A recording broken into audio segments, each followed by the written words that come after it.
안녕하세요. 김호준입니다. 지난 2005년 워싱턴 포스트는 포드 정부 시절 국가안전보장회의 문서를 폭로했는데 문서에 따르면 부시 정부에서 대이란 강경책을 주도하던 딕 체니 부통령, 럼즈펠트 국방장관이 포드 정부에서는 정반대로 이란 핵산업에 대한 지원과 투자를 주장하고 있습니다. 미국이 원자로와 우라늄을 수출해 돈을 벌자는 거죠. 이후 사이가 틀어진 미국은 이란의 핵개발을 놓고 오랜 기간 갈등하다 2015년 오바마 정부에서 핵 합의를 성사시킵니다. 하지만 새로 들어선 트럼프 대통령은 이란 핵 합의가 잘못됐다며 이를 파기하겠다고 말해왔죠. 지난주 트럼프 정부는 이란 핵 합의를 확인하자며 이란 군사기지에 대한 사찰을 요구했고 이란은 합의를 준수하고 있다며 반박을 했습니다. 실제 UN 국제원자력기구 IAEA는 보고서를 통해서 이란의 저농축 우라늄 양과 농축률, 중수 보유량이 합의 기준을 넘지 않아 이란이 핵 합의를 잘 준수하고 있다고 발표를 했습니다. 하지만 트럼프는 아랑곳하지 않습니다. 어제 북한은 수소폭탄 실험을 했죠. 북한은 국제사회 룰을 따르지 않습니다. 우리에게 정말 위험하고 골치 아픈 존재인데 그런데 이 북한 문제를 함께 해결할 미국 역시 자국 이익에 따라 합의를 깨운 역사 깁니다.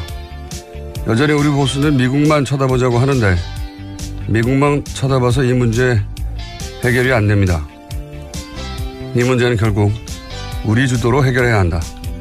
김어준 생각이었습니다.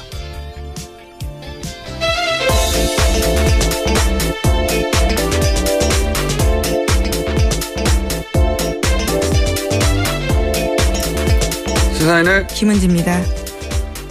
자, 핵실험을 또 했어요? 네, 어제 대형 이슈가 터졌습니다. 이게 이제 6차 핵실험이죠, 6차 핵실험. 네, 지난해 9월에 5차 핵실험이 있었고요. 문재인 정부가 출범한 이후엔 처음입니다. 그렇군요. 자, 규모 5.7의 인공지진. 그리고 여기에 대해서 청와대는 어떻게 반응했습니까? 네, 청와대 반응부터 먼저 전해드리면요. 이에 대해서 당연히 용납할 수 없다라는 입장인 건데요. 네, 문재인 대통령은 국가안전보장회의 긴급 소집했습니다. 문 대통령은 북한에 참으로 실망스럽고 분노하지 않을 수 없다라고 밝혔는데요. 또 국제사회로부터 고립을 더욱 가중시키는 실로 어처구니 없는 전략적 실수를 자행했다라고 비판했습니다. 정의용 청와대 국가안보실장은 북한을 완전히 고립시키기 위한 유엔 안보리 제재 결의 추진 등 모든 외교적 방법을 강구해 나가겠다라고 밝혔습니다. 트럼프 대통령이 또 무슨 성명을 발표한 게 아니라 트윗을 했어요. 또 여기에 대해서. 트윗을 남겼습니다. 어제 저녁이었는데요. 이렇게 남겼습니다. 자신의 트위터를 통해서 북한이 큰 핵실험을 감행했다면서 그들의 말과 행동은 여전히 미국에 매우 적대적이고 위험하다라고 비난했는데요. 또 그러면서도 한국에 대해서도 언급했습니다. 자신이 말한 대로 한국은 대북 유화책이 통하지 않을 것이라는 사실을 깨닫고 있다면서 그들은 하나만 안다 이렇게 언급했습니다. 또 중국에 대해서도 언급을 했는데요. 북한은 심각한 위협이 되어버린 불량 국가라면서 그들을 도우려고는 하지만 거의 성과를 거두지 못하고 있는 중국에도 창피가 되고 있다라고 비난했습니다. 한마디로 뭐 자기는 다 알고 있었다는 얘기죠. 자기는 잘했는데 그런데 이제 실제로는 자신도 대화하겠다고 했다가 화염과 분노 얘기했다가 김정은 존경한다고 했다가 다시 또 대화하자고 했다가 이게 이제 얄팍한 이들의 특징이죠. 자기가 불리할 때 자기도 같은 말 했으면서 상대에게 내가 뭘 했어 이러는 거죠. 예. 네, 그래서 미국 내에서도요. 트럼프 대통령의 이야기가 두서없다라는 비판이 나오고 있습니다. 뉴욕타임즈도 비판을 했다고 보도가 됐던데. 예. 네, 트위터에 대한 내용에 대한 비판인데요. 트럼프 대통령이 문재인 정부에 대해서 부당하게 듣기 싫은 소리를 했다라고 지적했습니다. 그러니까 뉴욕타임스 같은 경우에는요. 트럼프 대통령의 이 같은 인식은 잘못된 것이고 북핵 문제 해결을 위해서 한미 공조에도 장애가 될 수 있다는 전문가들의 우려를 전달했습니다. 이런 얘기는 미국 내에서 정말 많이 나와요. 예. 저희가 조만간 그러니까 지금의 북핵 위기는 물론 북한의 책임을 동시에 언급해야 하지만 트럼프가 자초했다는 얘기도 그런 분석도 많이 나옵니다. 자, 여기에 대해서 또 청와대 뭐라고 그랬습니까? 이 트윗에 대해서. 예, 트럼프 대통령 트위터에 대해서요. 우리는 동맹국들과 함께 평화를 통한 한반도의 비핵화를 포기하지 않고 추구해 나갈 것이다 라는 입장 밝혔습니다.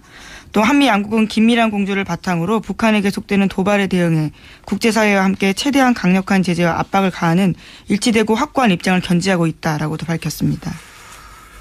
그렇군요. 자, 핵실험은 작년에 2번 했어요. 예. 박근혜 정부 시절에도 총 4번을 했나요? 작년에 2번을 했고.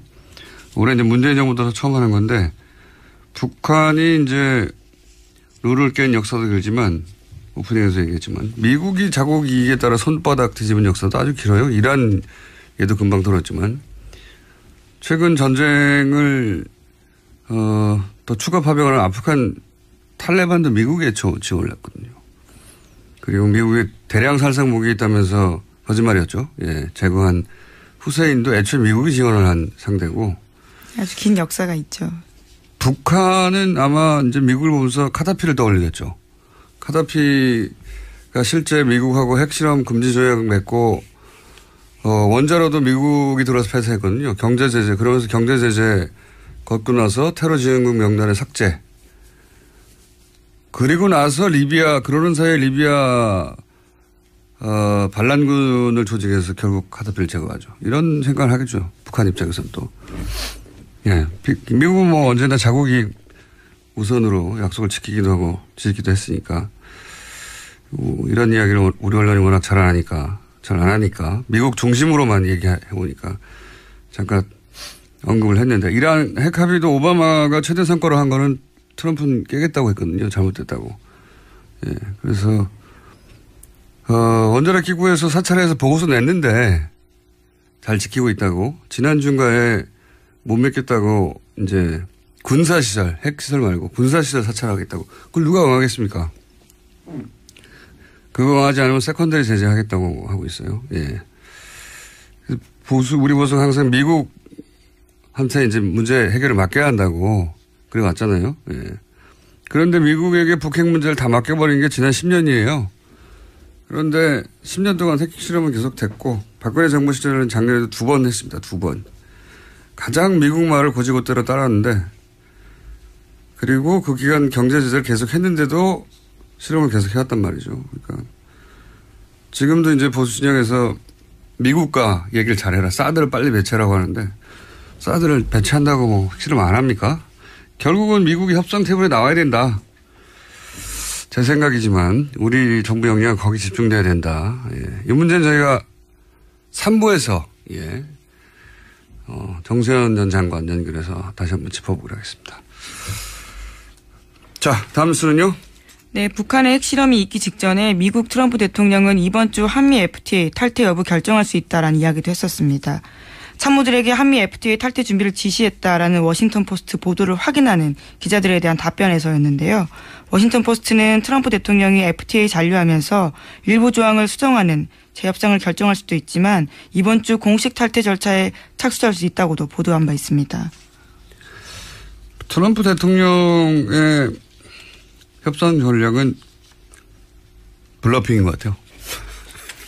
이게 기업을 할 때는 잘 통했나 봐요. 예.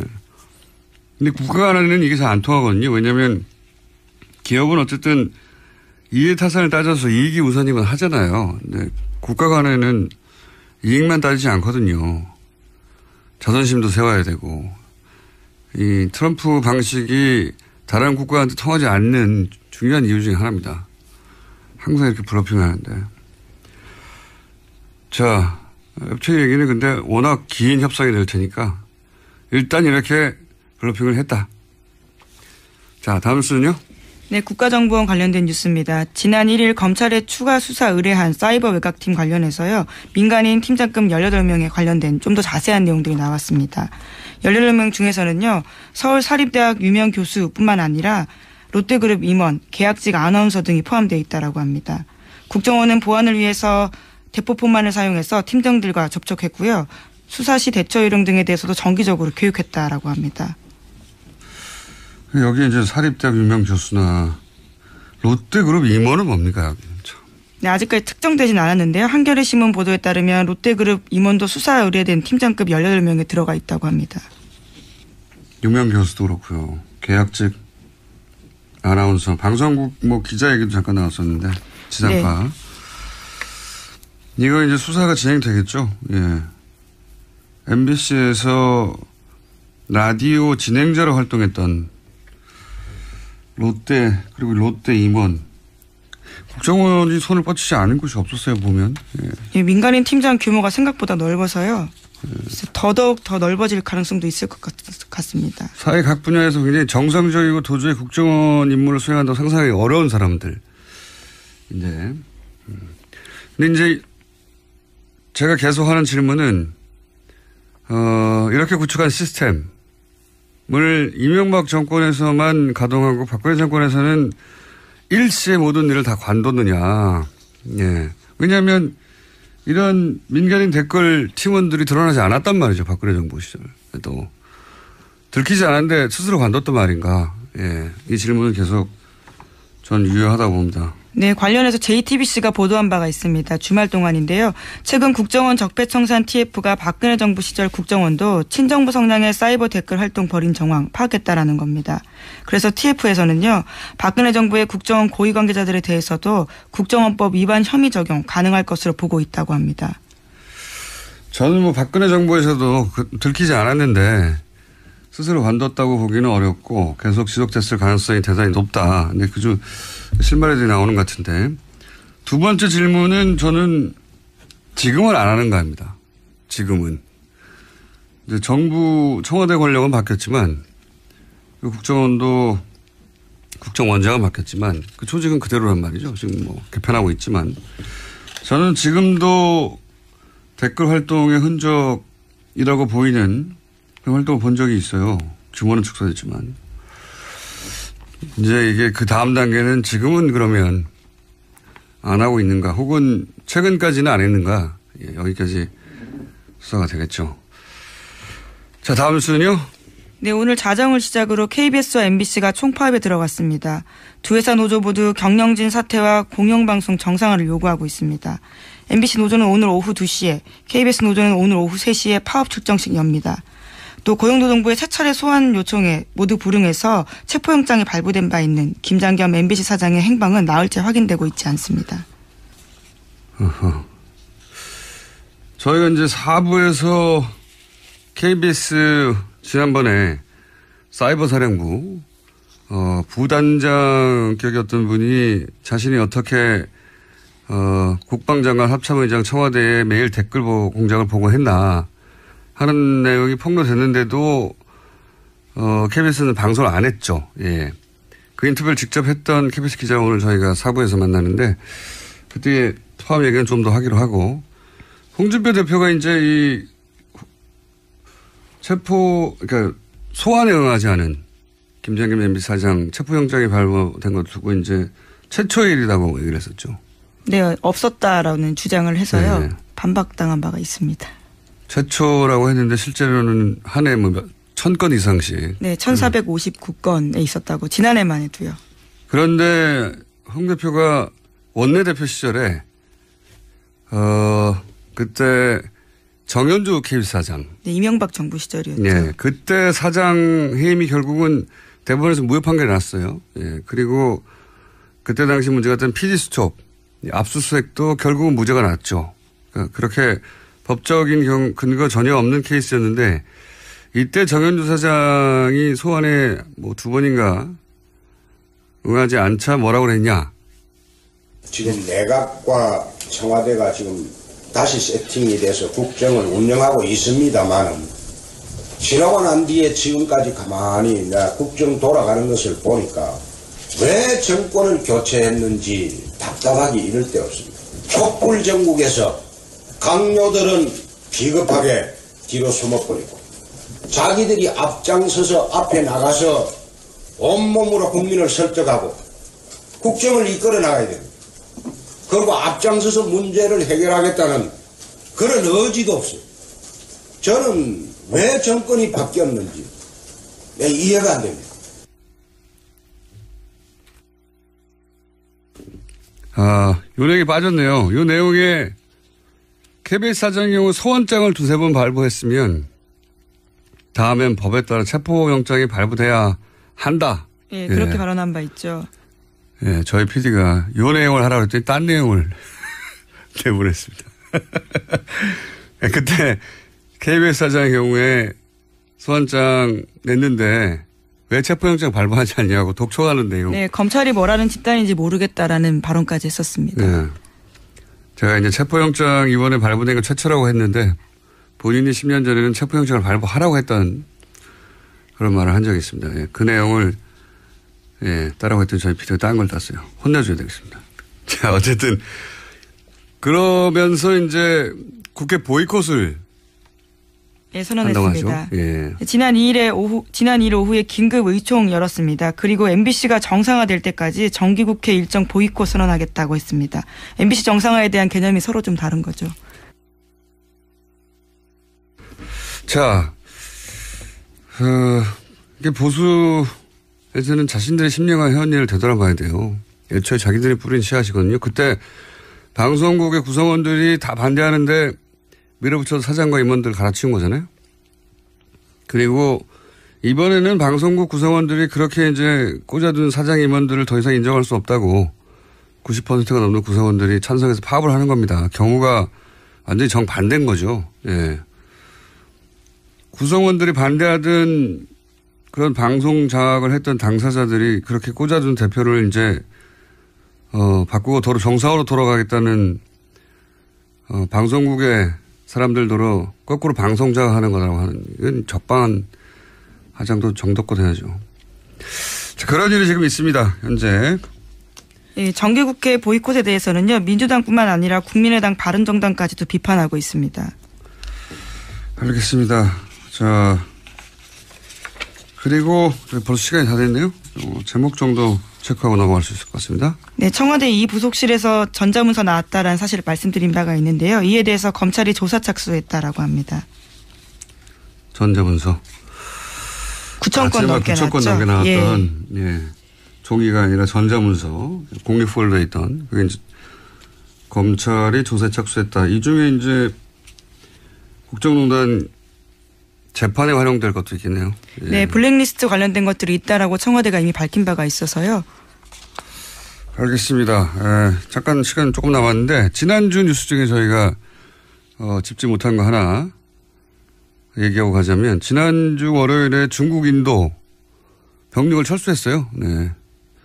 왜 인도하고 중국이 국제뉴스로도 몇 번 다뤘는데. 네, 분쟁 관련해서 말씀드린 적이 있죠. 분쟁 대처하고 있다. 뭐 전쟁 난다. 우리나라 언론에서 계속 보도했는데 그게 결국 긴장 해소되니까 제대로 이제 크게 보도가 안 돼서 브리핑에서 다루지 못했는데 전쟁이라고 계속 보도했잖아요. 예. 저는 이거 전쟁 안 난다고 얘기했고 핵 보유 이후 양쪽 다 군사대국 세계 3, 4위가 전쟁하면 지구 멸망합니다. 전쟁 안 난다고 했었는데 이게 왜 이런 일이 벌어졌고 왜 풀었느냐 그 얘기가 없어서 잠깐 하고 넘어가면 중국은 이 지역에서 분쟁을 일부러 일으킨다고 하는 분석이 있어요. 무슨 얘기냐면 중국이 자신이 원할 때마다 이 지역에서 일부러 분쟁, 긴장을 유발시켜가지고 티벳에 대한 자신들의 지배권을 인도에게 확인시키는 거다. 이게 중국 이전에 인도가 티벳에 대해서는 영향력을 가지고 있었거든요. 오랜 세월. 그게 1940 몇 년입니까? 9년인가에 넘어갔는데 중국에. 올해 봄에 그 인도 한 관료가 고위 관료가 티벳은 중국 일부가 아니라고 발언한 적이 있어요. 예. 그거 벼르고 있다가 인도 수상이 트럼프 정상회담 하기 직전에 이 북경 문제를 또 일으킨 거죠. 그랬죠. 예. 그리고 그게 이제 전쟁이 안 날 것이 뻔한 것이 양국 다 군사 대국이기도 하지만 이제 브릭스 회의가 있단 말이죠. 인도하고 중국이 만나야 되는 어젠가 있었죠. 예. 네. 어제 시작했습니다. 브릭스 정상회담에 인도 수상이 와야 돼요. 그래서 그 직전에 전주에 해결 지은 거고 외교라는 게 뭐 이런 거죠. 예. 보수는 맨날 북한 얘기 나오면 때려보시라고 그러는데 그렇다고 10년간 자기들이 집권했을 때 때려부셨습니까? 아무것도 없었지. 확성기만 들었지. 중국 인도도 국경 분쟁하고 뭐 전쟁 난다고 하고 동시에 경제 협력하고 미국과의 관계도 상호 견제하고 그렇게 하는 게 외교고 그게 그렇게 복잡한 거죠. 북핵 문제도 마찬가지입니다. 힘으로 막 누른다고 그냥 해결되나요? 지난주에 있었던 어떤 주변국 주요 뉴스인데 그냥 넘어가서 지난주에 노치 뉴스로 잠깐 브리핑을 했습니다. 자, 여기까지 하겠습니다. 시사인의 김은지였습니다. 감사합니다. 주진우 기자 나왔습니다. 안녕하십니까? 안녕하십니까? 저희가 지난 2주간 BBK 관련해서 처음 등장하는 다스 청와대 민정 문서들을 공개했는데 특종인데 다뤄주는 것이 없어서 뉴스공장에서 계속 다루겠습니다. 다뤄주지 않는 거는 주진우 기자 책도 마찬가지 이명박 추적기라고 지금 베스트셀러 1위죠. 네. 안 다뤄주고 있습니다. 네. 네. 저기 7일 날 이명박의 비자금을 추적하는 다큐멘터리 영화 저수지 게임이 개봉되는데 이 또한 안 다뤄줄 것이라고 생각됩니다. 확실합니다. 네. 그 영화 얘기는 제가 직접 할 수가 없기 때문에. 뭐예요? 제가 제작자라서 아니 이해충돌 때문에 말을 할 수가 없습니다. 아니 저는 이해가 없어요. 저는 김어준하고 이해관계가 전혀 없습니다. 자, 어쨌든 그 얘기 넘어가고 이번에 대해서 3차입니다. 3차 이명박 전 대통령 취재 특집 3차인데 못 들으신 분들 위해서 지난 2주간 간단 요약을 하면 첫 번째 회사 다스가 있습니다. 이명박 전 대통령의 형 그리고 처남 공동명의로 된 자동차 시트를 생산하는 회사예요. 근데 왜 중요하냐면 이명박 후보 시절부터 실소유주 논란이 있었기 때문이고. 다스입니다. 다스. 이 회사가 190억을 BBK 투자했기 때문에 중요합니다. 그러니까 이 다스가 결국 BBK 주인이 되는 격인데. 그렇습니다. BBK는 마지막에 옵셔널 벤처스라는 회사가 됩니다. 이 옵셔널 벤처스에서 뭐 BBK죠. 결국은 주가 조작을 해서 1,000억 가까운 손해를 투자회사 입히고 대표 김경준 씨가 380억대를 횡령하고 미국으로 갔다. 이 사건을 BBK 사건이라고 합니다. 그런데 세 번째, 김경준 씨가 미국으로 가기 전에 이명박 전 대통령 가까운 투자자 돈은 다 돌려주고 다스에는 190억 중에 50억만 돌려주고 140억을 안 돌려주고 가요. 이게 나중에 다스와 김경준 씨 그리고 옵셔널 투자자와 김경준 씨 사이에 소송의 빌미가 되는데 140억을 내놓으라고. 다스와 김경준 씨 소송은 김경준 씨가 이기고 네. 그리고 옵셔널 투자자와 김경준 씨 소송은 김경준 씨가 집니다. 그런데 이 140억은 소송에 진 다스가 가져갑니다. 미스테리한 일이. 이명박 전 대통령 재임 기간 벌어진 미스테리한 일이죠. 소송에 진 쪽에서 140억을 가져갔다. 다스는 한 번도 이긴 적이 없습니다. 네. 왜 이런 일이 벌어졌냐를 이제 주진우 기자가 오랜 시간 추적을 하다가 그 이유를 추정할 수 있는 문서들을 입수해서 2주 전부터 공개를 해왔습니다. 2주에 걸쳐 폭로한 문서들을 간단 요약하면 다스 회의록이 나왔는데 회의록은 언제 어디서 누가 참석해서 회의를 했다 이런 내용인데 다스의 문서예요. 뜬금없이 LA 총영사가 여기 등장을 합니다. 네. 김재수입니다. 예. 이름이 참 기억하기 좋습니다. 이분이 해외동포 출신으로 처음 재공관장이 된 분인데 원래 BBK 변호사였다. 네. 이명박 측 BBK 측 변호사였습니다. 그러니까 사기업 소송에 외교관이 참석을 했다. 이런 문서고요. 그리고 또 LA 총영사 검토 뭐 이런 문건이 나왔는데 이건 이제 청와대 민정에서 작성한 겁니다. 네. 민정에 BBK 담당하던 분이 만들었습니다. 민정에 BBK 담당하는 분이 있었답니다. 네. 네. 제가 당신이 다스 담당자시죠? 여쭤봤더니 아닙니다. 저는 BBK 담당자입니다. 이렇게 라고 말했던 이 민정에서 좀 전에 언급한 LA 총영사 김재수 씨에게 여러 사항을 검토하게 한 내용이 뭐냐면 뭐 스위스 계좌 얘기도 있고 김정은 씨는 에리카 김 얘기도 있고 뭐 미국 구세청 얘기도 있고 한마디로 140억을 다른 곳에 뺏기지 않기 위해서 여러 가지 사항을 검토하는 내용이죠. 네. 네. 계좌를 동결했다 풀었다 이걸 계속 어찌할 것인지 지시하는 내용입니다. 그러니까 청와대 민정이 LA 총영사에게 사기업 돈을 돌려받기 위해서 일을 시킨 거예요. 네. 예. 자, 그리고 무슨 협약서 같은 것도 나옵니다. 이 협약서 내용은 역시 140억을 다스가 가져가기 위해서 김경준 씨와 모종의 협약을 해야 한다. 뭐 이런 내용이죠. 네. 비밀리에 해야 된다고 예. 청와대 민정실의 양아무개 씨하고 그리고 김재수 총영사가 같이 이걸 초안을 잡아서 지시합니다. 자, 그렇지만 이렇게 합의를 해준 풀려날 줄 알았던 김경준 씨는 140억을 다스로 넘기고도 풀려나지 못했습니다. 네. 본인은 풀려날 줄 알았다고 하는 거죠? 네네.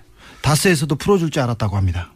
김경준 씨와 협상을 중간에서 했던 다스는 140억이 넘어가면 풀려날 줄 알았으나 실제 김경준 씨는 풀려나지 못했어요. 네. 속았다고 봐야죠. 네. 그렇게 생각하고 있죠, 본인도. 네. 자, 그리고 이제 1차 공개한 이 문서들이 부족해서 기사가 안 나오나 싶어서 지난주에 또 추가로 문서를 공개를 했습니다. 다스의 품위서도 가져왔는데 지난주에는 이게 뭐냐면 이제 김경준 씨가 감옥에 간 이후에도 다스가 140억을 받아내기 위해서 딜을 한다 뭐 이런 내용이죠. 네, 그렇습니다. 이런저런 딜. 다스의 담당자 증언에 따르면 이명박 전 대통령은 이제 이 140억뿐만 아니라 이자 50억까지 더 내놔라. 네. 그래서 호통을 쳐가지고요. 다스 협의하는 사람들이 굉장히 곤혹스러웠다고 합니다. 네. 190억을 받아내려고 했었다. 네. 네. 한때 동업자죠. 네. 한때 동업자인데 한 사람은 대통령이 되고 한 사람은 감옥에 갔습니다. 감옥에 갔는데 감옥에 간 동업자에게 50억 이자를 더 내놓으라고 했다고 합니다. 이 품위서는 이제 다스가 작성해서 청와대에 팩스로 보고한 문건. 네, 그렇습니다. 네, 원본이었죠. 네. 네. 원본을 팩스를 보낸 당사자로부터 입수를 한 것이고요. 그리고 이제 이런 합의가 이루어지면 영문 비밀 합의서를 작성하게 됐는데 그 비밀 영문 합의서도 문서가 있었죠. 네. 네. 문서가 많아서 요약하는데 기네요. 네. 그리고 또 스위스 김경준 계좌를 청와대 민정실에서 정리해서 다스로 거꾸로 보내준 것도 있죠. 네, 지시사항이었죠. 네. 이 다스가 어찌 해야 되는 건지 상부에 보고를 하고 청와대에서 지시한 내용이었어요. 네. 품위서는 다스가 청와대에서 보낸 거고 네. 지금 말하는 문서는 청와대가 다스에 내려준 문건입니다. 그러니까 네. 일반인들은 알 수 없던 스위스 계좌 동결 해제 같은 내용 네. 보면서 김경준 씨하고 합의할 때 이런 내용을 참고해라. 뭐 이런 내용입니다. 네, 지시사항입니다.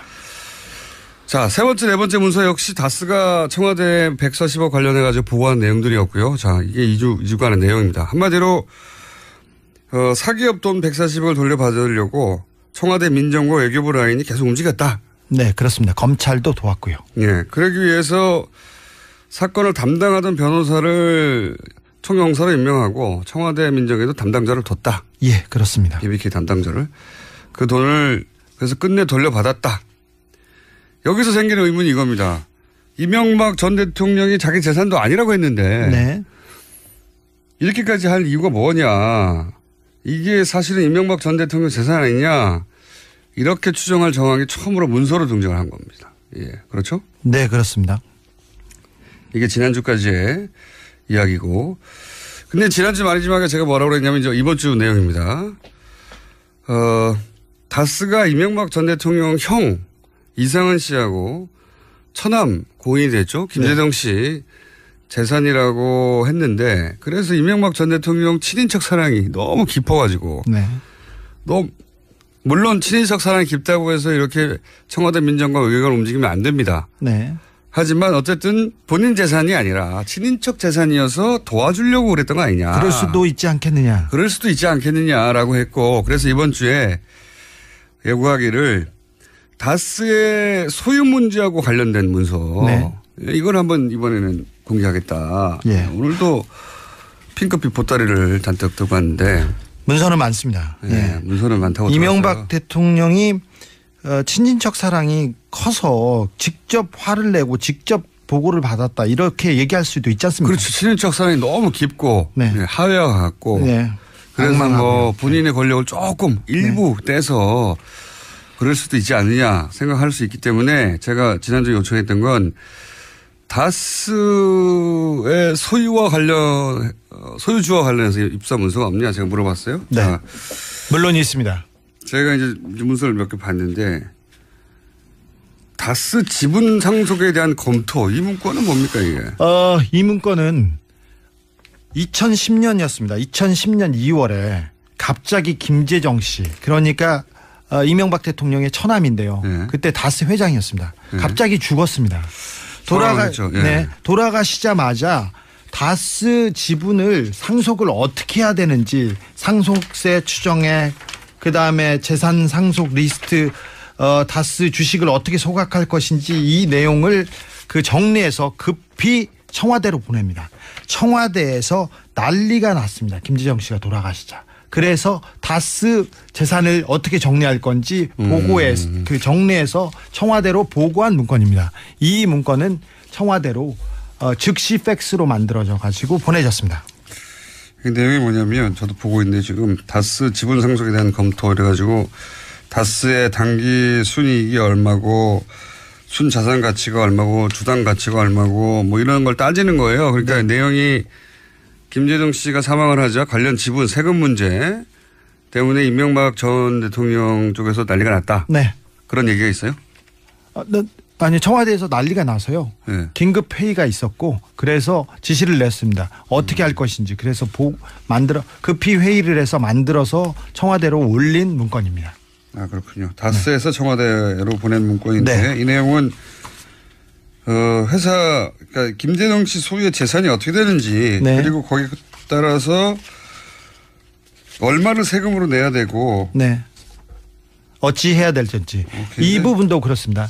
유언이 어떻게 됐는지 그리고 상속 절차를 어떻게 해야 되는지 이런 내용이 있습니다. 그런데 특이한 것은 이 서류에 김재정 씨 부인이나 김재정 씨 아들 이름은 한 번도 등장하지 않습니다. 그러니까요. 상속을 따질 거면 일단 가족이 어떻게 상속할 것인지를 따져야 될 텐데 네. 그런 내용이 없어요. 이름이 없습니다. 그런 내용이 전혀 없고 유언이 있을 때 유언이 없을 때 그리고 상속 절차 상속 세율 비상장 주식의 평가 그다음에 상속 재산을 기부할 경우 공익재단으로 만들 경우 이렇게 재산을 어떻게 처리할 것인지에 대해서 끊임없이 논의하는 네. 자신은 재산이 아닌데 네. 재산이 아닌데 청와대에서 보고를 받습니다. 부인이나 자식이 의논해야 될 내용을 부인하고 자식이 얼마 갈지는 전혀 없고 네. 예, 청와대에서 다스로부터 이게 회사의 지분 상속이 어떻게 되는지 자신 재산이 아닌데 관심을 가지는 것도 이상하죠. 이상하죠. 네. 네. 이상한데 그거를 관심을 가진 정도가 아니라 보고를 받는 건 더 이상하죠. 네. 그리고 그 문서에 유족들이 어떻게 받아야 되는지에 대한 내용이 전혀 없다는 거예요. 네. 그리고 재단 얘기가 나오는데 재단은 그 청계재단. 그러니까 네. 이명박 대통령의 재단 얘기가 나오고. 그러니까요. 네. 이게 이제 절반이 김재정 씨였거든요. 김재정 씨 소유가 49%에 이릅니다. 네. 다스에. 최대 주주였습니다. 최대 주주죠. 형이 나머지. 네. 이상은 형이요. 거의 나머지고 두 사람이 거의 지배하고 있었는데. 네. 근데 이제 김재정 씨가 최대 주주인데 최대 주주의 재산 상속에 관한 내용을 청와대에서 다스로부터 보고를 받았다. 네. 다스가 김재정 씨 유가족이 보고한 게 아니에요. 청와대에 보고한 것이지. 네.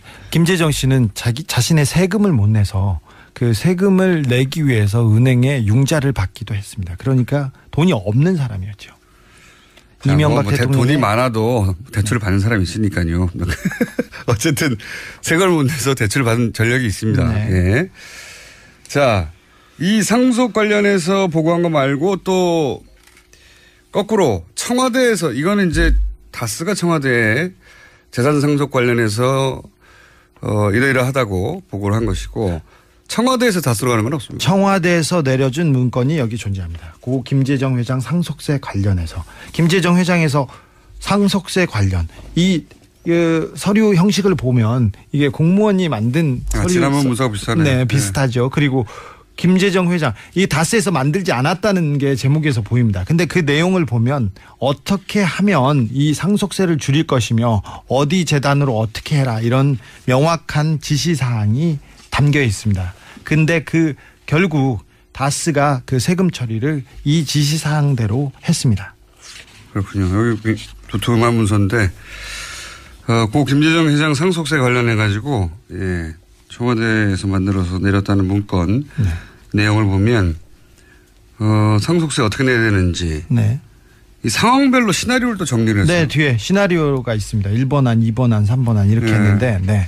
그래서 어찌할 것인지 했는데 국세청, 캠코 그리고 여러 주변 공무원들이 있지 않습니까? 관 기관들이 도와줬어요. 그래서 김재정 씨 측, 그러니까 다스 측에서는 상속세를 결국은 상속세를 결국은 주식을 통해서 주식으로 냅니다. 근데 보통 돈으로 내고 그다음에 부동산을 받는데 주식으로 받는 세금을 받는 경우는 굉장히 드문 경우예요. 왜냐하면은 그 회사가 망하는 회사면 안 받을 것이고 네. 잘 나가는 회사면 그게 더 같이 커질 수 있는데 그걸 왜 냅니까? 그래서 안 이루어지는 건데, 그죠? 네. 근데 이번 김재정 씨 상속세 관련해서는 주식으로 냈어요. 네. 이게 왜 주식으로 나간 겁니까? 이 부분에 대해서는 그 돈이나 부동산으로 내면 그 재산 출처가 이렇게 파악되기 때문에 결국 회의 끝에 주식으로 그냥 대납하는 걸로 결론을 내렸다고 합니다. 그러니까 김재정 씨 재산이 차명이라는 의혹이 다시 제기될까 봐. 네. 이거는 청와대에서 그 결론을 내려서 다스에 지시한 내용입니다. 그러니까 이제 상속세를 내긴 내야 되는데 네. 김재정 씨가 소유하고 있던 부동산이나 혹은 현금 납부가 되면 출처를 따지게 되고 그러면 출처가 파악이 되게 되고 그 과정에서 파악될 수도 있고 그래서 김재정 씨 재산이 차명일 수 있지 않느냐는 의혹이 제기될까 봐 아예 주식으로 납부한다. 예, 그렇습니다. 네. 그 결론에 도달하기까지 여러 가지 시나리오가 검토된 문서가 이거다. 네, 네.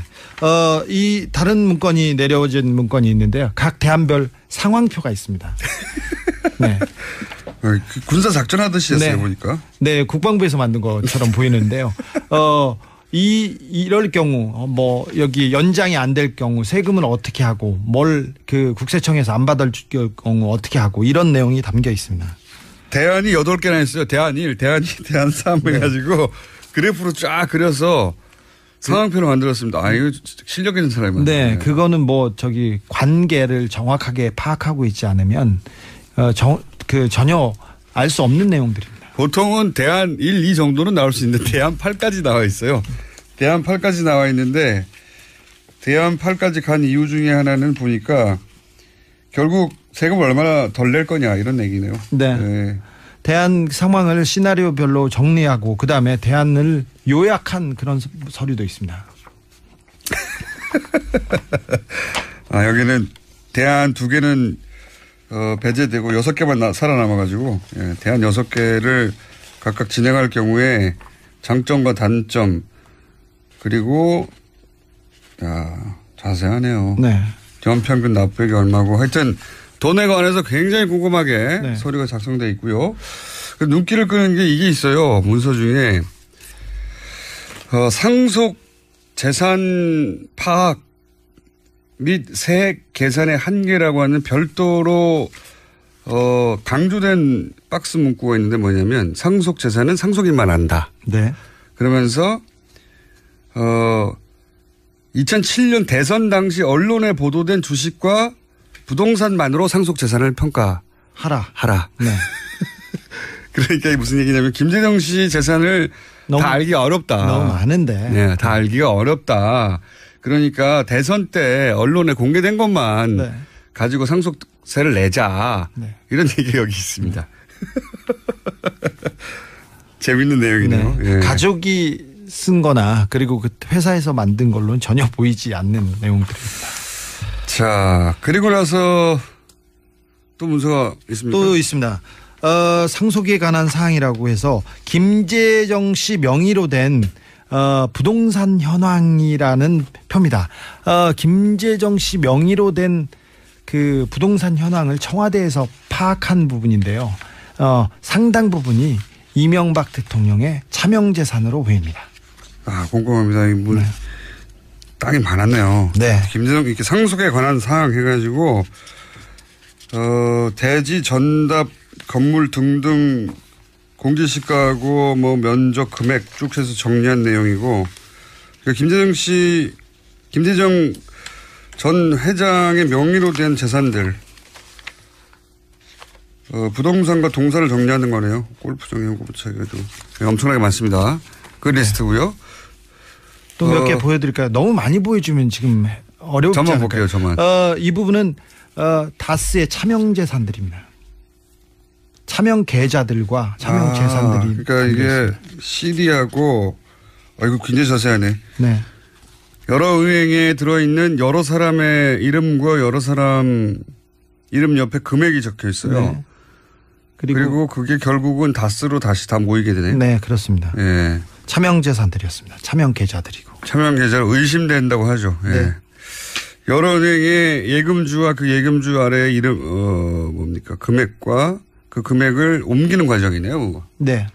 김재정 씨가 사망 후에 네. 재산을 옮기는 이 부분이 다 청와대에 보고돼 있습니다. 다스의 차명 재산이 차명 계좌가 왜 청와대에 보고돼야 되는지. 차명으로 보이는 계좌. 네. 그러니까 김재정 씨 재산을 정리하는 과정들입니다. 보니까 문서가 다. 네. 세금을 내고 그다음에 흩어져 있던 재산들의 명의를 바꾸고 네. 그런 문서들이네요. 네, 그렇습니다. 그리고 계좌 리스트에 있는 금액은 예금이 한 120억 정도 되네요. 120억. 이걸 쪼개서 수많은 사람한테 나눠줬다가 전부 명의가 변경되는 리스트. 굉장히 구체적입니다. 은행, 이름, 금액, 일자, 원금, 이자. 네. 자, 마지막 문서는 뭡니까? 이거는 뭐 한 직원이 다스 직원이 그 작성한 그 탄원서 같은 건데요. 탄원서. 네, 탄원서 같은 경우 내용을 보니까 내용이 이런 내용이 있어요. MB는 다스가 자기 거니까 자기 아들에게 물려주고 싶어하고 회장은 여기는 회장은 이상은입니다. 회장은 욕심을 부려 법적 근거를 이용하여 자기 아들에게 지분을 주고 싶어하는 것입니다. 이렇게 얘기했습니다. MB 거니까 MB는 자기 아들한테 주고 싶어하고 회장은 지분을 주고 싶어하는 이런 내용을 보면 이게 누가 한 진술입니까? 이게 다스의 직원인데 다스 회장 그러니까 이상은 씨하고 친척처럼 삼촌 조카뻘로 지내던 직원입니다. 그러니까 특수 관계 때문에 다스의 이분 직접 나오거나 목소리로 나올 수 없어요? 이분이 직접 나오기는 힘들어요. 저도 그 얘기를 했는데 그래도 나와야지 이게 신빙성이 올라가고. 아니 다른 제보 북한이 어제 6차 핵실험을 했습니다. 이 문제 어떻게 풀어야 하는지 정세현 전 통일부 장관이 연결됐습니다. 안녕하세요, 장관님. 예, 안녕하세요.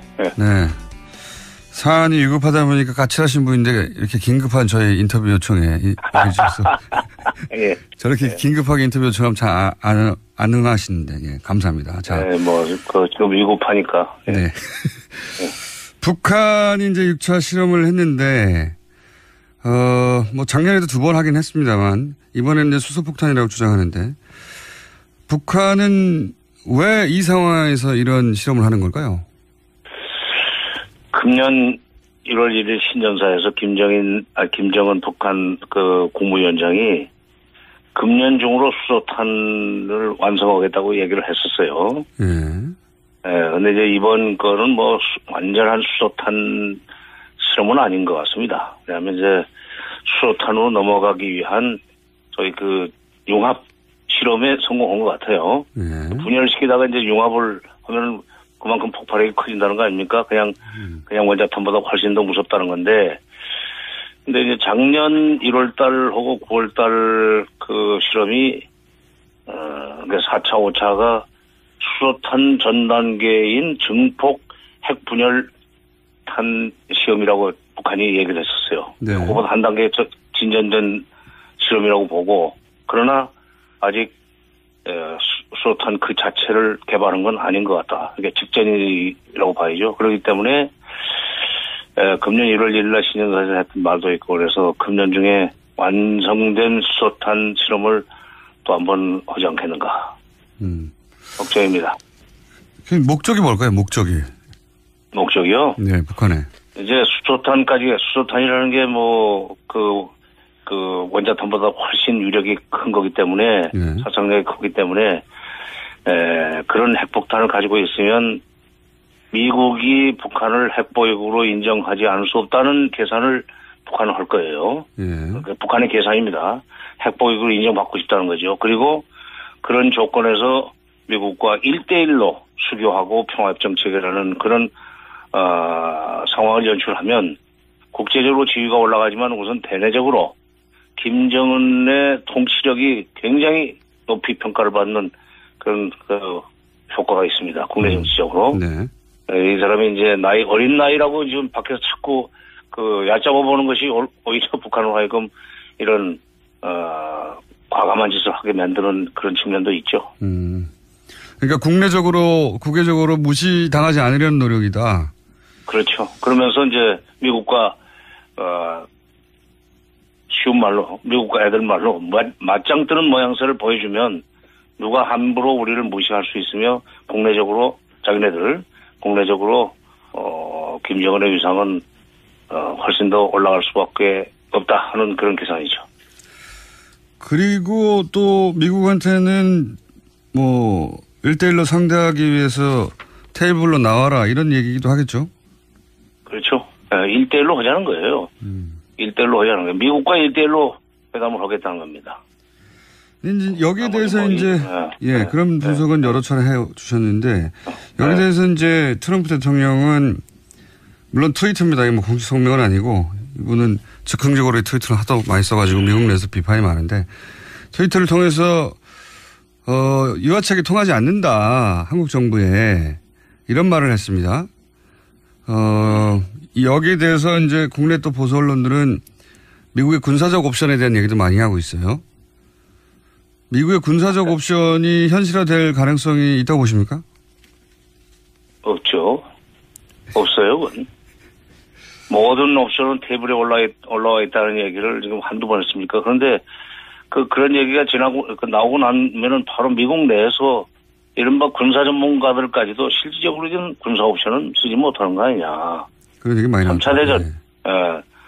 남북 전쟁이 미중 전쟁으로 번지고 그렇게 되면은 각자 패싸움이 돼가지고 세계 3차 대전으로 번질 위험성이 있는데 미국이 지금 그런 전쟁을 벌릴 수 있는 가능성이 없고 특히 6.25 때고는 북한이 쉽게 생각을 해서 남침을 해가지고 그것이 미중 전쟁으로까지 번졌지만 미국이 먼저 그런 일을 벌이기는 지금 중국의 힘이 북한의 배후에 있는 중국의 힘이 그때에 비해서 엄청나게 커졌기 때문에 이거 함부로 못 벌립니다. 북한 때리지만 결국 미국과 중국 사이의 전쟁으로 번진다는 건 미국 사람들도 다 알고 있는 일이죠. 그러니까 군사 옵션 못 써요. 근데 국내 언론에서는 사실 이 대북 군사 옵션 관련해서는 굉장히 크게 보도하고 있어요. 이 부분은 어떻게 보십니까? 참 무책임한 사람들이에요. 그러니까 무책임하죠. 미국이 군사 옵션을 쓰면 제일 먼저 타격을 받을 위치에 있는 언론사들이 어디입니까? 시내에 있잖아요. 서울 시내. 예, 서울 시내에 있습니다. 자기들 죽을 줄 모르고 왜 그래? 참네. 그리고 그렇게 겁을 줬으면 좋겠다는 생각까지는 이해를 합니다. 예. 군사 옵션을 쓸 것 같이 겁을 줘서 북한의 태도 변화를 유도했으면 좋겠다는 생각까지는 이해를 해요. 그러나 실제로 써버리면 이거는 한반도는 그동안에 북한은 크게 일종의 저개발 국가이기 때문에 소리할 것이 없지만 우리는 지금 세계 11대 경제대국인데 이거 다 날아갑니다. 그렇게까지 해서 북한의 핵을 완전히 제로로 만들겠다고 하는 것이 너무 좀 무책임하죠. 여기 지금 수백만 죽는 건데 자기 안 죽을 줄 알고 그런 얘기합니까? 자기들도 제가 보기에는 전쟁이 안 날 거라고 생각하니까 그런 말을 하는 것 같기도 합니다. 예. 다만 그렇게 긴장을 만들어내는 것이 자신들의 정치적 이익에 부합되니까 긴장을 만드는 게 아닌가. 저는 이런 생각합니다. 정치적 이익을 위해서 그러는 건데, 그래도 국민들이 불안해하잖아요. 자기네들의 사사로운 정치적 이익을 위해서는 국민들이 불안해서라도 좋다는 얘기예요. 언론이 헐짓입니까 그게? 네, 저한테 화를 내지 마시고요. 예. 알겠습니다. 상황 인식은 알겠고요, 장관님의. 근데 이제 여기에 대해서 그럼 과연 우리 정부는 어떻게 할 것인가? 이게 이제 옵션이 많지 않습니다, 실제. 우리 정부가 이제 북한은 이렇게 강경 일변도로 가고 트럼프 대통령 왔다 갔다 하고 그리고 보수 정당과 보수 매체는 전쟁 얘기를 계속 하는데 우리 정부는 지금 어떻게 해야 됩니까? 지금 당장 무슨 남북 대화를 하자고 나설 수는 없어요. 네. 트럼프도 북한은 대화로 안 통하는 상대다. 뭐 그러면서도 모든 옵션은 테이블에 올라 있다는 얘기까지만 하지 군사적 옵션을 쓰겠다는 얘기까지는 또 안 합니다. 예. 그걸 주목할 필요가 있는데 그러나 어쨌건 미국이 저렇게 군사적 옵션을 쓰지 않지만 대화는 할 수 있는 형편이 아니다라는데 우리가 나서가지고 남북 대화를 할 수 있는 여지는 없죠. 당분간 지금은 기다릴 수밖에 없는데 그러나 나는 또 이런 생각을 해봅니다. 일단 외형적으로는 미국과 보조를 같이 해줘야 돼요. 예. 그러나 지금 이대로 놔두면 실제로 수소폭탄을 만들고 그다음에 미국까지 도달하는 거리가 나오면서 ICBM이 말입니다. 12,000km가 나오면서 동시에 대기권 진입을 해도 불타지 않는 그런 기술까지 확보가 되면 네. 만약 문 대통령이 얘기한 레드라인을 넘게 되면은 그때는 미국이 나가게 돼 있어요. 그다음에 네. 어차피 그럴 바에는 지금 미국이 일이 더 커지기 전에 미국이 북한을 대화로 끌어내는 노력을 좀 더 강화해야 되는 거 아니냐는 얘기를 우리가 미국한테 해야 돼요. 그 얘기를 나라는 우리밖에 없습니다.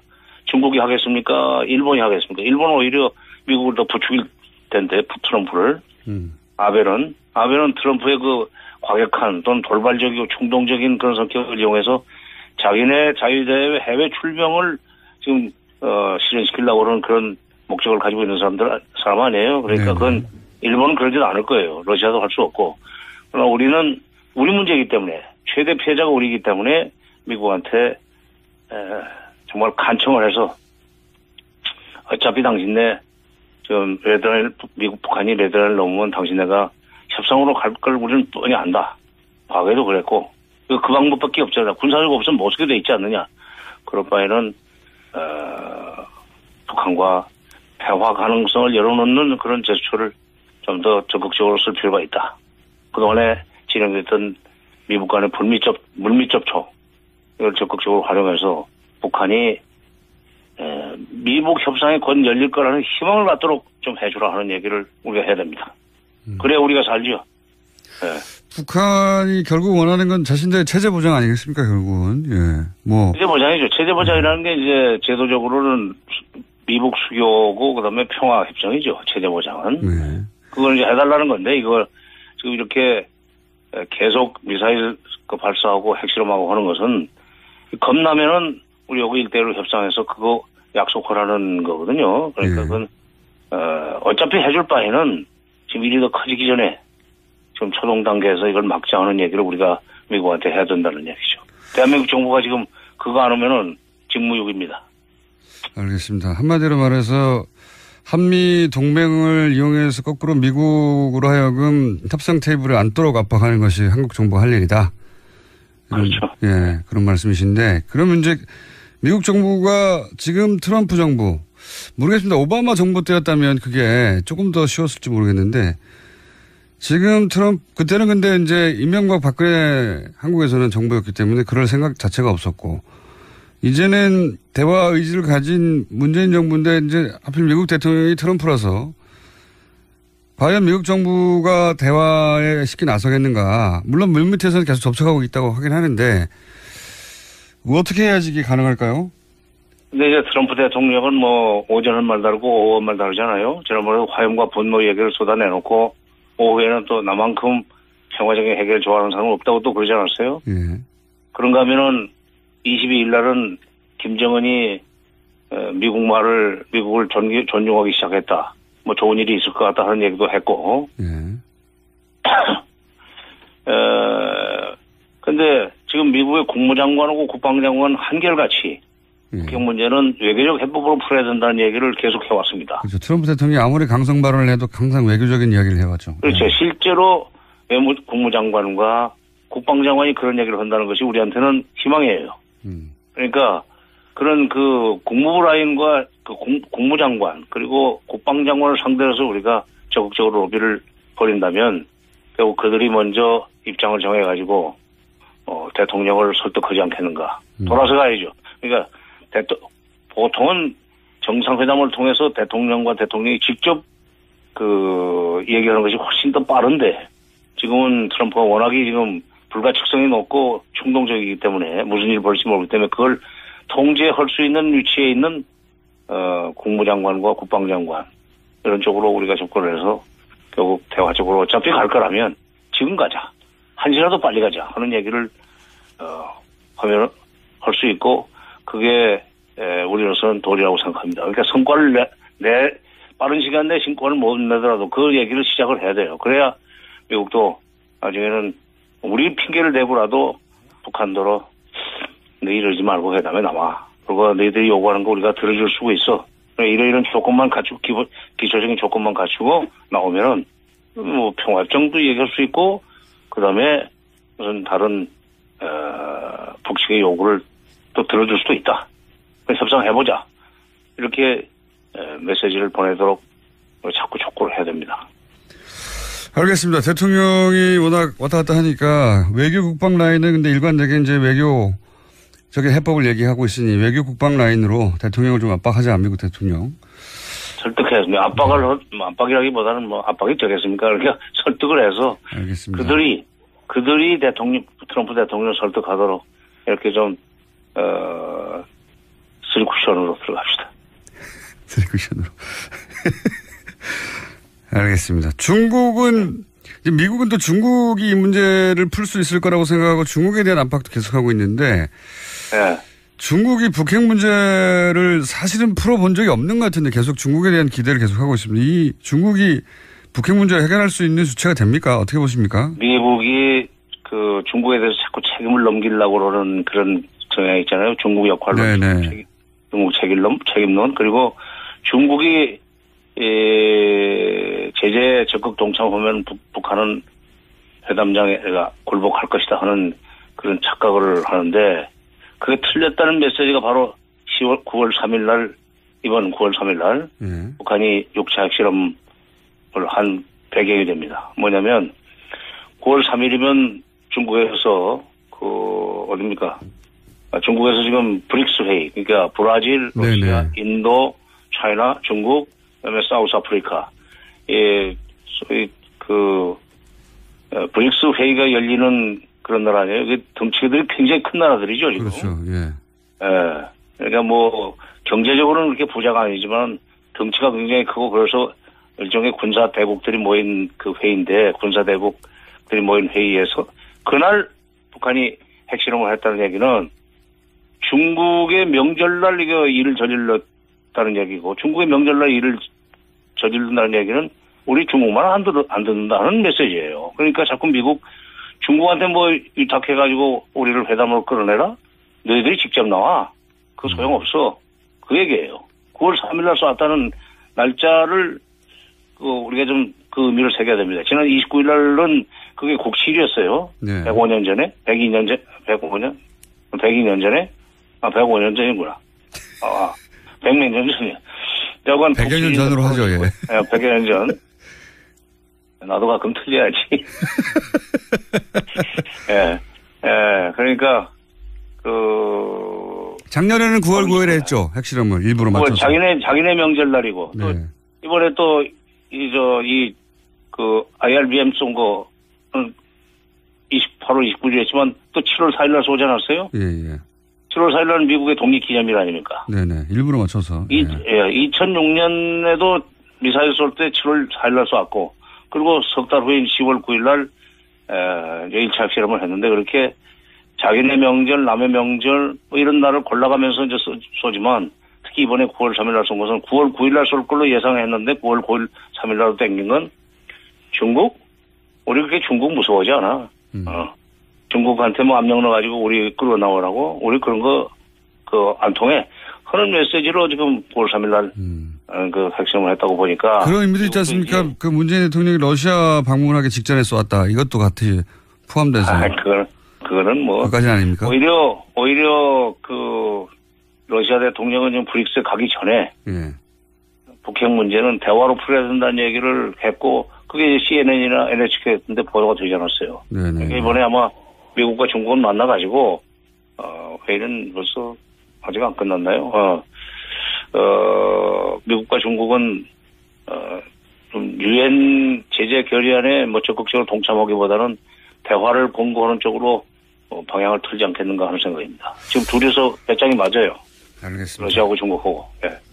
오늘은 여기까지 하고요. 이 사안이 어떻게 전개되는지 따라서 또 한번 연결하겠습니다. 오늘 말씀 감사합니다. 예. 네, 지금까지 까칠한 정세현 전 통일부 장관이었습니다. 불친절한 AS. 오늘 브리핑에서 이제 준비한 녹취가 안 나와가지고, 예. 그랬더니 문자가 많이 왔습니다. DJ와 PD는 언제 손발이 맞게 될까요? 아까 브리핑 뉴스 시간에 자유한국당 홍준표 대표의 2008년도 홍준표 원내대표 시절 발언을 준비했는데, 네, 저희 피가 딴 걸 들었거든요. 예. 원래 보내려고 했던 녹취 들어보시겠습니다. KBS 사장 같은 경우에 소환장을 2-3번 발부했으면 그 다음에 들어가는 절차는 체포영장입니다. 조사를 위해서 체포영장을 발부합니다. 그럼 법에 따라 정해져 있어요. MBC PD 수첩 같은 경우에 자료 제출 요구하지 않으면 압수수색영장이 들어갑니다. 공권력을 집행하는 사람들이 눈치를 보면서 공권력 집행을 하지 않고 여론의 눈치 보고 언론사 눈치 보고 방송의 눈치를 보고 무슨 공권력의 집행을 하겠다고 덤비는 것인지 일반 국민들은 그럼 뭐 하려고 조사받으러 나갑니까? 검찰이 나는 뭘 하는 집단인지 모르겠다 이거예요. 네, 10년 전에 본인이 했던 이야기가 어젠가요? 그저께 본인이 했던 이야기를 정확하게 반박하고 있는 겁니다. 자, 그 외에 문자 많이 왔습니다. 정세현 장관이 크게 웃는 건 처음 듣습니다. 저렇게. 그리고 공장장 코엑스에서 봤는데 금요일 날 저수지겜 시사회가 있었거든요. 예. 살이 빠졌어요. 그렇지 않습니다. 그리고 이명박 전 대통령 처남 김재정 씨를 얘기하면서 공장장 발음으로는 김재동 씨로 들려서 깜짝 놀랐습니다. 발음 번역기가 필요합니다. 네. 안 고쳐질 겁니다. 아마 제가. 오늘 여기까지 하겠습니다. 2010년 대선 당시 군사이버사령부 댓글 공작에 대한 특종이 KBS 기자에 의해 있었죠. 예, 내용은 청와대 국방장관 합참의장에게 댓글 공작을 매일 보고한다는 거였는데 이 취재가 KBS에서 보도가 안 됐습니다. 네.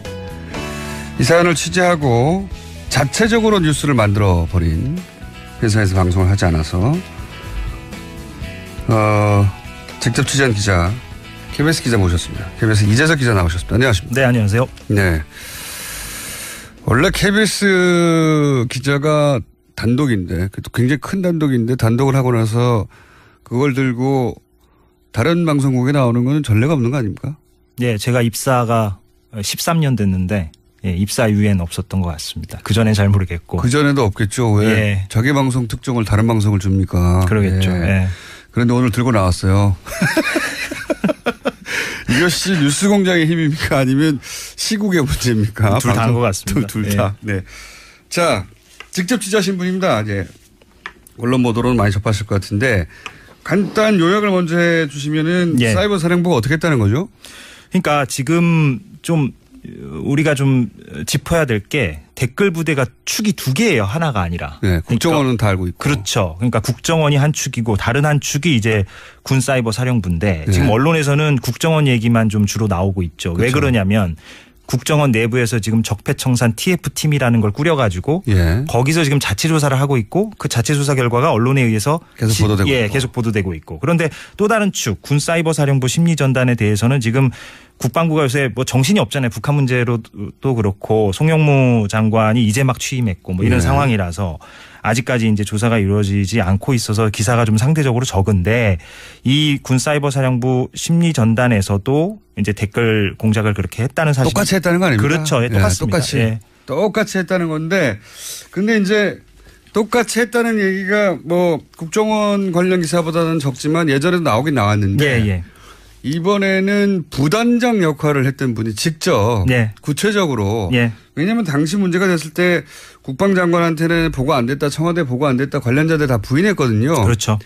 그 이후로 수사가 이루어지지 않았어요. 네. 그럴 수밖에 없었던 게 그렇게 해서 탄생한 정부가 박근혜 정부였기 때문에 박근혜 정부에서 그 사건을 수사를 제대로 했을 리도 없고 국정원 댓글 수사하다가 윤석열 지검장하고 최동호 검찰총장도 날아가는 판국에 그렇죠. 네.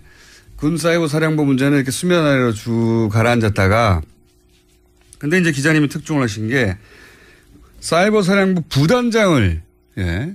단장이 주도했다면 부단장도 적지 않게 관여했겠죠. 본인도 처벌을 감수하겠다고 합니다. 네. 예. 그러면서 폭로한 것이 자신이 직접 들고 가서 보고한 적도 있고. 예. 그렇죠. 그리고 청와대 그리고 국방장관 합참의장에게는 매일 아침에 보고했다는 거 아닙니까? 그렇습니다. 예. 예. 이거를 얼굴 공개하고 실명으로 폭로를 했어요. 예. 대단한 특종이거든요. 예. 그래서 사실은 그 뉴스의 축이 국정원에서 군사이버 사령부로 확 넘어갈 수도 있는 대단한 특종인데 이게 이제 방송국에서 못하게 한 거잖아요. 예. 예. 방송국에서 못하게 해서 하도 애가 달아서 지금 뉴스공장에 들고 나오신 겁니다.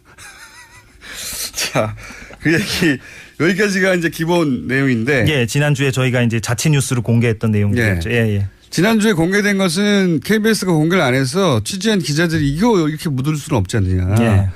해서 인터넷상에서 뿌려진 겁니다. 맞습니다. 네. 예. 그거를 이제 다른 언론들이 픽업을 해가지고 다른 언론들이 덕분에 특종을 했죠.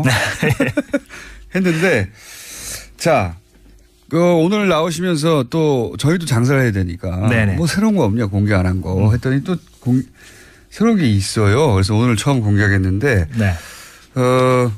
무슨 내용입니까? 간략하게. 그러니까 이명박 정부 당시에 이제 댓글 공작이 이루어졌다. 이 부분은 이제 알려져 있고. 네. 근데 궁금한 게 그러면 박근혜 정부 때는 없었는가? 제가 항상 궁금한 게 그겁니다. 예, 예. 그 궁금증을 다는 아니지만 조금이라도 좀 해소할 만한 어떤 하나의 에피소드? 아하. 예, 그런 거를 좀 오늘 가져와 봤거든요. 뉴스공장에서 처음 공개를. 네, 감사합니다. 저희도 예. 장사도 해야 되고 하는데. 예. 그래서 박근혜 정부 때도 마찬가지의 군 댓글 공작이 있었다라고 우리가 뭐 추정을 할 수가 있는데 근데 그 대표적 케이스로서 이른바 김병관 보위 작전이라고 그 내부에서는 불렀다고 해요. 김병관 씨는 초대 장관을 하려다가 낙마한 분 아닙니까? 맞습니다. 예. 네. 초대 국방장관 후보자로 지명이 됐다가 낙마를 한 사람인데 네. 그 사람에 대한 보위 작전 혹은 보호 작전, 보수 작전 뭐 이런 식으로 불렀다고 해요. 정식 명칭은 아니니까 그 사이버 내부에서. 사령부에서 예, 자기들끼리. 예. 그래서 그 작전이 도대체 무엇이었는가? 네. 예. 그것을 오늘 좀 뉴스공장에서 설명을 아하, 해드리려고. 그러니까 예. 이때까지 언론에 계속 나왔던 거는 이명박 정부 때 얘기인데. 그렇죠. 박근혜 정부 출범한 뒤에도 국방장관 후보 군 사이버 사령부니까 이제 이런 사안들에서 관심이 또 있었나 보죠. 그렇죠. 네. 예. 그러니까 이전에 구축해둔 시스템 정권 교체되면서 다 없어진 게 아니라 박근혜 정부 시절에도 돌아갔다. 그대로 돌아갔다. 그런 사례를 지금 들고 오신 거죠. 예, 그 일단을 하나 보여줄 만한 사례인데 예. 그래서 이제 새 장관이 온다니까 댓글 부대가 가만히 있을 수는 없잖아요. 네. 띄워줘야 되잖아요, 그 사람을. 네. 예, 그 사람이 훌륭한 사람이다. 그러니까 이명박 정부 시절에만 있었던 건 아닌 걸 보여주는 단서입니다. 일단 녹취를 들어보시겠습니다. 김병관을 장관으로서 아주 우수한 전략가다. 홍보해라. 그렇게 지침이 떨어집니까? 우수한 전략가로. 우수한 전략가. 방산비리는 친북 세력들이 장관을 못하게 해서 한 것이다. 떨어져. 지금 그러니까 이게 이제 처음에 나온 목소리. 예. 이분이 김기현 전 과장 부단장 역할을 했던 분이고 이분이 이제 양심선언을 한 분인데 이번의 얘기는 김병관 장관 후보자가 아주 우수하다는 것을 댓글로 작업을 해라. 홍보해라. 아하. 그런 지침이 떨어졌다. 530 심리전단 대원들에게 떨어졌다. 대원들에게? 예. 그리고 이제 방산비리 의혹이 있었잖아요. 예. 예. 이분이 이제 그때 당시 후보 시절에 방산비리 결국 그걸 낙마하긴 했는데. 예. 부동산 투기 의혹 그리고 방산비리 연루 의혹 이걸로 이제 낙마를 했죠. 그게 이제 친북의 장난이다. 예. 친북 세력이 장관 못하게 하려고 하는 거다. 네. 보수 진영은 참 편해요. 뭔가 불량에 나오면 다 북한이 했다고 그러니까. 근데 여기서도 역시 친북 세력이 이 사람이 워낙 우수한 전략가라서 장관을 못하게 하려고 방산비리 사실이라는 것을 퍼뜨렸다. 그렇죠. 그렇게 퍼뜨려라. 퍼뜨려라. 예. 하고 지침이 떨어졌다. 네. 이거는 박근혜 정부 시절입니다. 2013년 초죠. 그러니까요. 박근혜 정부 시절이다. 지침이 누구한테 떨어지는 겁니까 이게? 어떤 식으로? 그러니까 이게 어떤 식으로 떨어지냐면 대원들에게 멘트의 샘플이 주어지는 거예요. 말하자면. 이걸 응용해서 그러니까 그 멘트를 그대로 쓰기도 하고 네. 이 멘트를 응용해가지고 대원들이 이제 밤사이에 네. 댓글도 달고 그렇게 하는 거죠. 인터넷 기사 뭐 댓글도 달고 이런 식으로 응용을 해가지고. 그러니까 기본 문구가 떨어지는 거죠. 그렇죠. 그리고 그거 응용하기도 하고 그대로 쓰기도 하고. 그렇죠. 그거를 박근혜 정부 시절에 군사이버 사령부가 했다. 새 장관을 띄우려고. 한마디로 했다. 예. 요거 한 번만 했겠냐 이렇게 생각해 볼 수 있는 거죠. 여기서. 그렇죠. 예. 자, 그러면은 관련해서 또 녹취가 있습니다. 구체적인 상황을 얘기하는. 그래서 이렇게 이제 홍보 댓글을 막 달잖아요. 이제 대원들이. 그렇게 하면 이게 보고한다면서요. 그렇죠. 보고를 해야죠. 이제 댓글을 다는 것만으로 끝내서는 안 되고. 그럼 모르죠. 자기들이 잘했다는 거를. 그렇죠. 그거를 이제 또 우리가 이렇게 했습니다라고 상부에 보고를 해야 되지 않습니까? 네. 그래서 당시에 그 단장하고 사령관이 매일 아침 8시쯤에 그 김병관 씨 당사자에게 이 보고를 또 당사자한테 보고를 갔다는 그런 내용입니다. 한번 들어보시면 될 것 같습니다. 김병관 보수 작전이라 돼. 뭔 작전 한 장 만들어 가지고 매일 아침 8시에 옥동이하고 이태학도 전용기장 가. 전쟁기념관이요. 네. 그럼 위에 김병관이가 청문회를 준비하기 위해서 전쟁기념관에 4층인가 위치하고 있기 때문에. 아하. 청문회 준비를 위해서 전쟁기념관 4층에 있었는데 네. 국방부 바로 앞에 있으니까요. 거기에 이제 사이버 사령부 단장과 사령관인가요? 옥도경 씨가? 그렇죠. 옥도경 씨가 당시 사령관이고 단장이 이태하 씨였죠. 네. 옥도경 씨 단 한 사람 처벌됐던가요? 아니요. 이태하 씨만 처벌이 됐고 지금 대법원에 가 있고요. 사건이. 네. 옥도경 씨는 처벌을 받지 않았죠. 선고 유예됐습니다. 유예됐군요. 예. 예. 그런데 다 털어졌으니까 그때. 예. 다 털어졌는데 이와간 그때 당시에 직접 보고서를 들고 자기들이 홍보에서 띄워주고 있는 후보자한테 가서 그렇죠. 우리가 이렇게 했다고. 그렇죠. 그러면 애초에 명령을 남사스럽지도 않나? 애초에 명령을 어디서 떨어지는 겁니까? 그러니까 이제 공식적으로 명령은 이제 사령관과 단장이 하는 거죠. 하는 사령관과 건데. 단장이 이제 이러이러하게 댓글 작업을 해라. 이게 날마다. 근데 이제 뭐 이런 뉴스 있었지 않습니까? 이게 국정원 따라하고 사이버 사령부 따로 해가지고는 통합 대응이 안 되니까 뭐 게시판도 나눠야 될 것이고 예. 뭐 어디 포털도 나눠야 될 것이고 영역을 나눠서 그리고 또 여기서는 이 얘기고 저기서는 저 얘기하면 안 되니까 메시지 통일시켜야 되고 그래서 아마도 컨트롤 타워. 국정원이 컨트롤 타워를 했을 것이고 거기서 지령이 실제 내려왔을 것이다. 이런 얘기가 있었습니다. 그런 얘기도 있고 청와대가 그 컨트롤 타워 역할을 했을 거라는 의혹도 있죠. 실제 이 김기현 전 과장의 지난 폭로를 보면 날마다 국방비서관실에 보고가 올라갔다는 거니까 청와대 국방비서관실에. 그거는 결과를 보고하는 거니까 예. 지시가 내려온 쪽으로부터 내려온 쪽에 결과를 보고하겠죠 아마도. 예, 그렇게 추정할 수도 있죠. 예. 적어도 사이버 사령부 단독으로 모든 일을 하진 않았고 위에서 이제 지시를 받았는데 이 케이스 같은 경우에는 단장과 사령관이 어쨌든 결과물을 들고 그 결과물이라는 건 이제 특정인을 띄우기 위한 건데 후보. 예. 특정인한테 찾아가서 우리가 잘했죠 하고 보고했다. 여론 조작이죠. 예. 아니 여론 조작은 알겠는데 그걸 예. 또 당사자한테 예. 가가지고 보고했다니까 재밌네요. 혹시 김병관 당시 후보를 인터뷰 해보셨습니까? 예, 만났습니다. 지난주 금요일에 저희 취재진이 만나가지고 이런 보고를 받은 적이 있느냐? 예, 그래서 이런 얘기 들은 적 있느냐 했더니 좀 반응이 뜻밖이었어요. 그러니까 자기가 그 당시에는 아니고 훗날에 건너서 간접적으로는 들었다. 그럼 얘기가 다르잖아요. 직접 가가지고 보고했다 그러는데. 예, 직접 가가지고 보고 했는데. 근데 전면 부인을 못하고. 그렇죠. 예. 그러니까 나중에 건너 그런 댓글 작업 본인을 띄우는 댓글 네. 작업이 있었다는 것을 건너 간접적으로 들었다라고 간접적인 시인은 한 거죠. 간접 시인. 예. 그런 작업이 실제했다는 건 시인했고 그걸 자기한테 와서 보고했다는 얘기는 인정하지 않았군요. 그렇죠. 네. 근데 지금 김기현 당시 사이버 사령부 부단장의 주장으로는 아예 정전기념관 4층에 가서 직접 당사자한테 보고를 했다. 그렇죠. 라고 얘기를 하고 있습니다. 이게 특종인데. 또 있나요? 혹시 녹취가? 예, 이건 뭐냐면 좀 아이러니한 상황이 좀 벌어지는데 그러니까 대원들이 김병관 씨를 띄우는 건 띄우는 건데 띄울 때 그 멘트를 막 응용한다 그랬잖아요. 아까. 네. 현직 장관인 김관진 씨를 좀 깎아내리고 김병관 씨를 띄우는 방식으로 멘트를 쓰기도 했다고요. 아, 바꿔야 하는데 바꿀 이유를 말해야 되니까. 그것도 그렇고 이제 새로 올 사람을 좀 더 이제 더 부각을 시키려면 기존 사람보다 더 이런 점이 낫다 뭐 이런 거를 이제 써야 그렇겠죠. 되잖아요. 그래서 그런 내용입니다. 예. 그런 내용 일단 네. 들어보시고. 언제라도 김관진 수사부터 또 김관진을 깐 놈이 있었을 것 같아. 어떻게? 김관진보다 더 나은 김병관이라면서. 김관진 현 장관보다 김병관 더 전략가다. 아, 그러니까 전임 깎아내리고 예. 새로운 사람을 띄우는 작업을 시작했는데. 예. 근데 이게 재밌는 게 낙마하고 김관진 장관이 그대로 유임됐어요. 그렇죠. 예. 아니, 그럼 어떻게 합니까? 군 예하부대인데, 예. 군 예하부대에서 이제 장관 바뀔 줄 알고 공격했는데, 네. 그대로 있잖아요. 그대로 유임된 거죠. 김관진 국방장관이 이전에도 보고 라인이 있었던 사람이니까 사이버 사령부의 댓글 작업을 아는 사람인 거 아닙니까? 그렇죠. 여기 주장 따르면은. 주장 따르면 예. 그러면 자기를 공격했다는 걸 자기 예하부대 사령부에서 공격했다는 걸 알 거 아닙니까? 근데 이렇게 구체적인 그런 멘트까지 알았을까는 좀 우리가 좀 한번 생각을 해봐야 되는데 어찌됐건 내부자에 의해서 이렇게 폭로가 된 거니까 본인이 사실 알면 좀 당혹스러울 수도 있겠죠. 김관진 장관은 인정 안 했죠.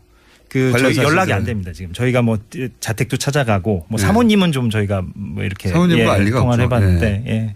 연락이 지금 안 닿아요. 예. 굉장히 코미디 같은 일이 벌어졌네요. 군 사이버 사령부 내에서도 당황했겠어요. 그렇죠. 그러니까 그 김기현 전 과장 증언에 따르면 그래서 결국에는 그 김병관 씨가 낙마하고 김관진 장관이 유임되는 바람에 댓글 공작했던 대원들이 납작 엎드려서 눈치를 봤다. 뭐 그렇게 얘기를 하더라고요. 예. 실제인지는 모르겠으나 예, 증언은 그렇습니다. 기자님 말이 저보다 너무 좋다고, 예. 너무 잘생겼을 것 같다고 문자도 오고 그럽니다. 예. 발음만 좋습니다. 자, 이거 왜 특종인데 지금은 그 처음에 그 공개했던 내용 이외에 네. 뉴스 공장도 먹고 살라고 들고 오신 거 아니겠습니까? 그렇습니다. 들고 왔는데 뉴스 공장 평소에 들으시죠? 예. 잘 들으시고요. 정사가 되려면 아직 한참 멀은 것 같으니까 KBS가. 그런데 KBS 보도국의 이제 책임자들이 이걸 막았다고 하는데 예. 왜 막았나요? 간단하게 한마디로 말하면? 간단하게 얘기하면 이게 증언의 개연성은 있어 보인다. 본인들이 볼 때도. 아, 그렇죠. 개연성이 있어 보이죠, 당연히. 그냥 부단장이니까. 예. 예, 그리고 구체성도 있고 일관성도 있고 그런데 그거를 뒷받침할 증거가 있어야 되는 거 아니냐 이런 식으로. 아, 이게 물증이 어디 있다고. 그러니까 정보당국 내부 고발자라는 특수성을 전혀 이해하지 못하고 있는 거죠. 이해를 안 하려고 하는 거겠죠. 안 하려고 하는 걸 수도 있고. 이걸 누가 A4지에 출력해서 들고 있다 가져옵니까? 그걸 갖고 있다가는 뭐 그러니까요. 바로 그냥 뭐 압수수색 당하고 뭐. 더군다나 예, 수사도 한번 당하죠. 당했던 곳인데. 예. 그게 말도 안 되는 이야기인데. 그리고 또 있습니까? 이게 뭐 보수 진영에서 반대해서 그랬다는 얘기도 제가 듣긴 했는데. 예, 그러니까 이제 이게 만약에 방송이 나갔을 경우에 네. 자유한국당을 비롯한 보수 진영에서 반대를 하면 네. KBS가 그 후폭풍에 시달려야 한다. 그래서 이제 뭐 이런 얘기까지 저한테 하더라고요. 그러니까 이 방송이 안 나갔을 때의 후폭풍보다 나갔을 때의 후폭풍이 더 두렵다. 뭐 이런 얘기까지 저한테 하더라고요. 안 나갔을 때 후폭풍이 어떤 건지를 지금 보여줘야 되겠군요. 그렇죠. 그래서 나오신 거군요. 예. 네. 말도 안 되는 이야기인데 그렇게 따지면은 진보 보수 어느 진영이든 반대하는 거는 KBS가 보도 안 한다는 얘기잖아요. 예. 날씨만 보도합니까? 자, 근데 이런 행태가 KBS에서 오래되어 왔다면서요. 아, 그렇죠. 그러니까 이게 뭐 사실 어제 오늘 얘기가 아니고 사실 그래서 저희가 파업을 하는 이유도 뭐 그 지난 9년간의 이런 사례들은 뭐 무수히 많았기 때문에 예를 들면은 최근 사례로 뭐 지난해 최순실 게이트 터졌을 때 당시에 네네. 보도국장이 예.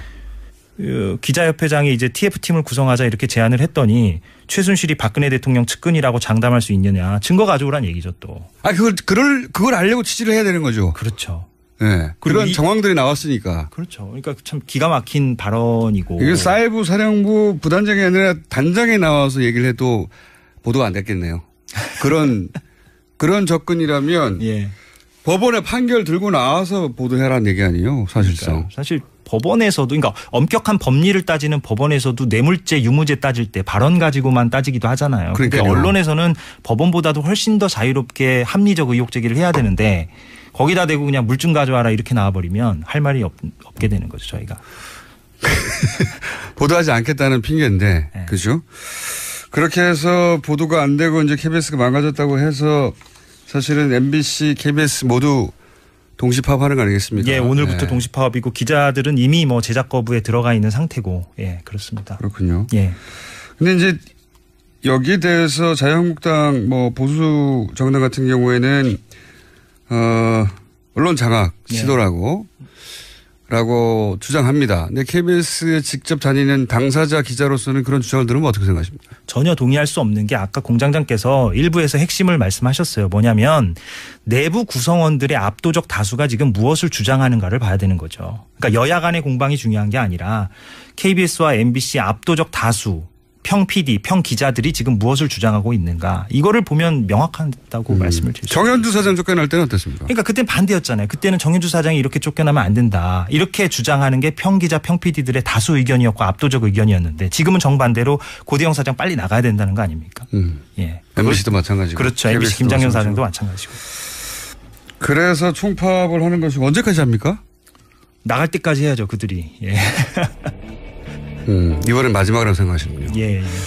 자, KBS 이재석 기자였습니다. 감사합니다. 네, 고맙습니다. 내일 뵙겠습니다. 안녕.